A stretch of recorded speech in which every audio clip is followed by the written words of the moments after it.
Hej. Her for 2 dage siden der kom jeg til at smadre en plastik pengesparebøsse. Og i den der fandt jeg 2 meget specielle 20-kroner mønter fra 1995. Altså alle ved jo godt, alle danskere ved jo godt, hvordan en ganske almindelig 20-kroner mønt ser ud. Men de her 2 her, de er så specielle, at man næsten tror, det er løgn. I kan prøve at se et billede her, lige ved siden af mig her, lige ved siden af mit ansigt her. Og mønterne fra 1995, og jeg kan huske, hvordan jeg fik dem. Jeg fik dem som bytpenge på Crazy Daisy diskoteket her i Svendborg. Og her for et par dage siden, der var jeg så inde på hjemmesiden, der hedder danskmønt.dk, og der så jeg, at de 2 20 kroner, de var udgivet som jubilæumsmønter, blandt andet i forbindelse med 1000-års jubilæet for kong Svend Tveskægs første mønt.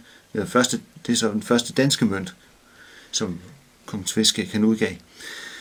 Og mønterne blev udgivet den 14. september 1995, og 20-kronerne blev lavet i alt 1 million eksemplarer, og de blev lavet i aluminiumsbronze, mener der står på hjemmesiden. Altså en blanding af aluminium og bronze. Og her for 2 dage siden, da jeg fandt mønterne i den der smadrede sparebøsse, der lavede jeg så også en video, hvor jeg viser mønterne frem, og hvor jeg taler lidt om dem og fumler lidt med dem og sådan noget der. Og de to videoer her vil jeg gerne vise nu her.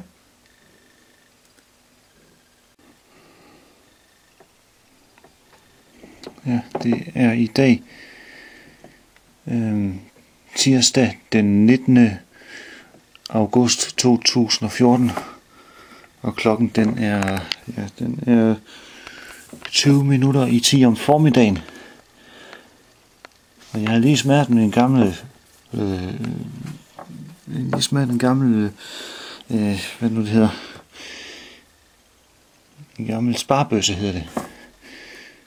Og så fandt jeg de 2 mønter her fra 1995. Altså de ser ens ud både foran og bagpå. Bare se her. Så se, der er dronningen her på begge mønterne. Og så bagpå, der er de så ens også. Der er en kongekrone der. Jeg kan ikke engang huske, hvorfor de mønter de blev udsendt. Det er for 19 år siden. Og det var i anledning af et regeringsjubilæum, eller hvad det var. Eller det var anledning af et jubilæum af kristendommens officielle indførelse i Danmark. Der står 995 her.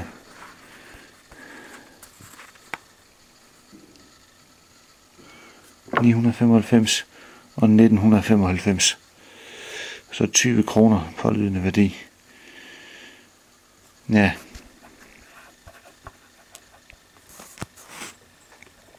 Det er ret underligt, men jeg kan da prøve at finde ud af hos en møntsamler, om hvad de er værd af dem her.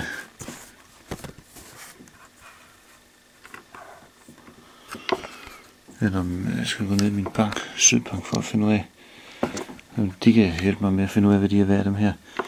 Hvis de i det hele taget er noget værd, ud over de 20 kroner, som er mønternes pålydende værdi. Men de er ret specielle mønter. Jeg har gemt dem, fordi jeg har fået at vide, at de nok en dag vil blive ret mange penge værd. Fordi det er nogle ret specielle mønter.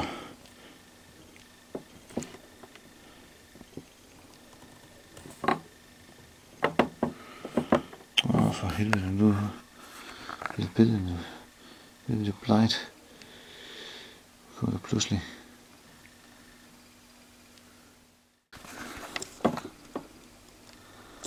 Og se, nu bliver nuancerne i mønterne tydeligere.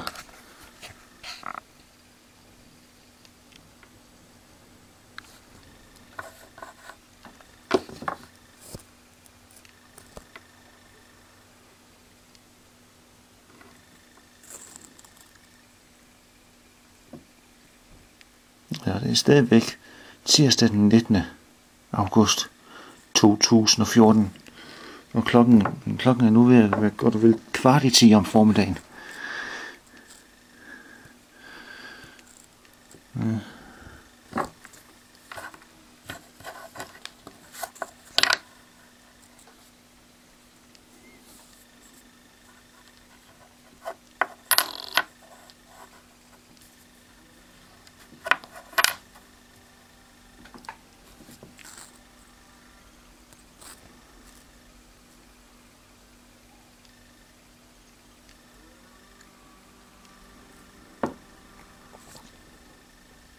Dansk mønt står der her.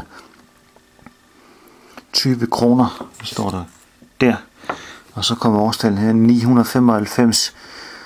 1995.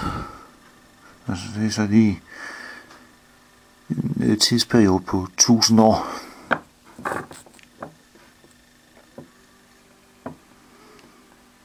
Det er flot mønter.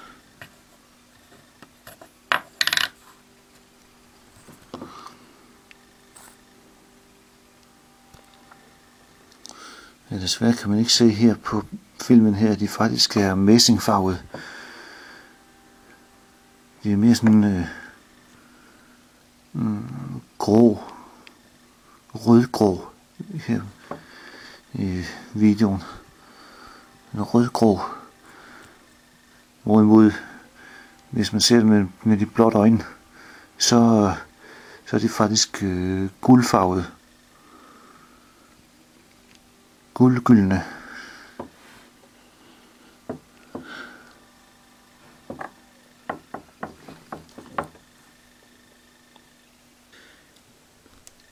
Ja, så har I set videoerne, og I må da være ærlige og medgive mig i, at de er faktisk meget specielle. De ser meget specielle ud, de to mønter der.